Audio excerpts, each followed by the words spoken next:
You ask Tiger to solve. This deals with linear equations with one unknown.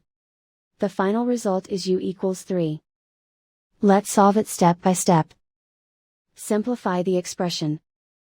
Expand the parentheses.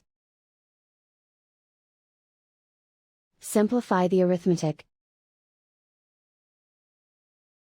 Group all constants on the right side of the equation. Add 54 to both sides. Simplify the arithmetic.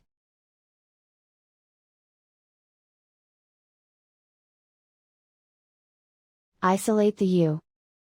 Divide both sides by 9.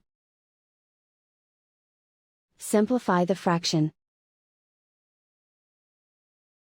Find the greatest common factor of the numerator and denominator.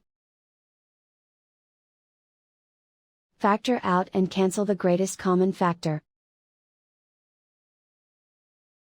And so the final result is u equals 3.